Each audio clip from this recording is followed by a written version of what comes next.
Supreme court ने हाल ही में एक अहम फैसला सुनाते हुए साफ कर दिया है कि SC/ST अत्याचार निवारण अधिनियम 1989 के तहत दर्ज मामलों में अग्रिम जमानत आसानी से नहीं मिलेगी। अदालत ने कहा कि ऐसे मामलों में आरोपी को तभी अग्रिम जमानत दी जा सकती है जब प्रथम दृष्टता यानी पहली नजर में ये साबित हो जाए कि आरोपी के खिलाफ कोई मामला बनता ही नहीं है। मतलब अगर FIR और शिकायत को पढ़कर ही साफ हो जाए कि आरोपी ने अनुसूचित जाति या जनजाति समुदाय के खिलाफ कोई हिंसा या जाति सूचक अपमान नहीं किया है, तभी कोर्ट गिरफ्तारी से पहले जमानत पर विचार कर सकती है। ये फैसला CJI BR गवई की अध्यक्षता वाली 3 जजों की बेंच ने दिया, जिसमें जस्टिस K विनोद चंद्रन और जस्टिस NV अंजारिया भी शामिल थे। बेंच ने बॉम्बे हाई कोर्ट के उस आदेश को रद्द कर दिया जिसमें महाराष्ट्र विधानसभा चुनाव से जुड़े एक मामले के आरोपी राजकुमार जीवराज जैन को अग्रिम जमानत दी गई थी।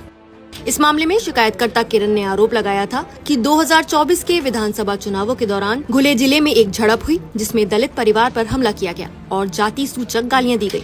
नवंबर 2024 में दर्ज FIR के आधार पर सत्र न्यायालय ने आरोपी को राहत देने से इनकार कर दिया था, लेकिन बाद में बॉम्बे हाई कोर्ट ने मामले को राजनीति से प्रेरित बताते हुए आरोपी को अग्रिम जमानत दे दी। सुप्रीम कोर्ट ने अब इस आदेश को पलटते हुए साफ कहा कि शिकायत की सामग्री को देखते हुए अपराध का मामला बनता है, इसलिए अग्रिम जमानत नहीं दी जा सकती।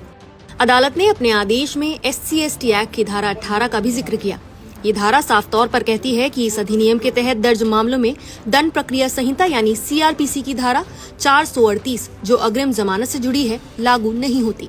यानी सामान्य परिस्थितियों में अगर किसी पर अपराध का आरोप लगे तो वो अग्रिम जमानत के लिए कोर्ट जा सकता है, लेकिन SC/ST एक्ट में ये छूट नहीं है क्योंकि ये कानून खास तौर पर कमजोर वर्गों को सुरक्षा देने के लिए बनाया गया है। सुप्रीम कोर्ट ने ये भी समझाया कि अदालतें इस तरह के मामलों में मिनी ट्रायल नहीं कर सकती। मतलब ये कि कोर्ट सबूतों की गहराई में जाकर ये तय नहीं करेगी कि आरोप सच है या झूठ। अदालत केवल FIR और शुरुआती तथ्यों को देखकर ही तय करेगी कि मामला बनता है या नहीं। अगर FIR से ही ये साबित हो जाता है कि आरोपी पर लगे आरोप बेबुनियाद हैं, तभी अग्रिम जमानत दी जा सकती है। कोर्ट ने अपने आदेश में ये भी कहा कि ये कानून सख्त जरूर है, लेकिन इसकी जरूरत इसलिए है क्योंकि दलित और आदिवासी समुदाय आज भी समाज में कमजोर स्थिति में है। इस एक्ट का उद्देश्य उन्हें अपमान, उत्पीड़न और उनके अधिकारों से वंचित होने से बचाना है। सुप्रीम कोर्ट ने ये भी कहा कि धारा 18 इस अधिनियम की आत्मा है और ये समाज के उन समुदायों के लिए संवैधानिक समानता और सामाजिक न्याय सुनिश्चित करती है। इस फैसले से साफ है कि आगे से अगर कोई आरोपी ये कहकर अग्रिम जमानत लेगा कि उस पर लगाया गया मामला झूठा है, तो उसे ये साबित करना होगा कि FIR से ही कोई अपराध नहीं बनता। लेकिन अगर पहली नजर में मामला सही दिखता है तो आरोपी को गिरफ्तारी का सामना करना ही पड़ेगा। आपकी इस पूरे मामले में क्या राय है, हमें कमेंट करके जरूर बताएं। नमस्कार, मैं हूं मानक गुप्ता।